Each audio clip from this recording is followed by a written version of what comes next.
మీరు ఎప్పుడైనా spring boot application run చేస్తే అది దగ్గర దగ్గర 10 సెకండ్స్ తీసుకుంటుందన్నమాట. అది మనకైతే పర్లేదు కానీ ట్రేడింగ్ లాంటి కంపెనీస్లోని హై స్కేల్లో hundreds of micro service run చేస్తారు. ఇప్పుడు ప్రతి మైక్రో సర్వీసు రీస్టార్ట్ అయ్యే టైంలోని టెన్స్ ఆఫ్ సెకండ్స్ తీసుకుంటే అది చాలా ఎక్కువ బిజినెస్ లాస్ అనమాట. సో అందుకే చాలా కంపెనీస్ ఏం చేస్తాయంటే ఆ స్టార్టప్ టైంని తగ్గించడానికి ట్రై చేస్తాయి.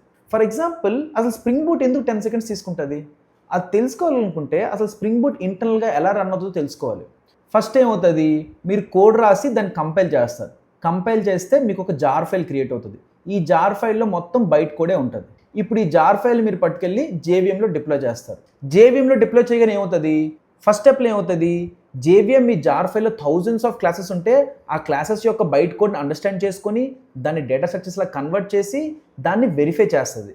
సెకండ్ స్టెప్ ఏమవుతుంది, స్ప్రింగ్ మీ జార్ ఫైల్లో ఉన్న అనోటేషన్స్ మొత్తం రీడ్ చేస్తుంది. కంట్రోలర్ కానీ, సర్వీస్ కానీ, ఆటో వైడ్ కానీ ఈ అనోటేషన్స్ అన్ని రీడ్ చేసి అసలు మీ క్లాస్ని ఎలా క్రియేట్ చేయాలి అని చెప్పి క్లాస్ డెఫినేషన్స్ క్రియేట్ చేస్తుంది సింపుల్ జావాలోని.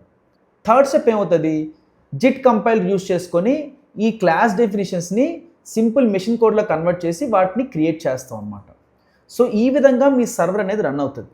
ఫర్ ఎగ్జాంపుల్ మీరు అబ్జర్వ్ చేస్తే ఫస్ట్ స్టెప్లో నిజంగా ఆ జేవిఎం వెరిఫికేషన్, ఇంటర్ప్రిటేషన్ ప్రతిసారి అవసరమా?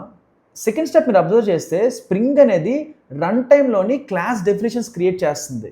ఎందుకు రన్ టైంలో క్రియేట్ చేస్తుంది? కంపైల్ టైంలో క్రియేట్ చేయొచ్చు కదా. ఈ క్వశ్చన్స్ మీరు అడిగితే ప్రతి స్టెప్లో ఉన్న ఆప్టిమైజేషన్స్ ఏంటో మీరు ఫిగర్ అవుట్ చేయొచ్చు అనమాట. సో ఫస్ట్ స్టెప్లోని సిడిఎస్ అనే కాన్సెప్ట్ వాడి దాన్ని ఆప్టిమైజ్ చేయొచ్చు అనమాట.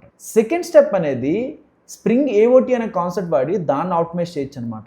ఈ విధంగా డిఫరెంట్ ఆప్టిమైజేషన్స్ వాడి మన స్ప్రింగ్ బూట్ని ఫాస్ట్ చేస్తాం.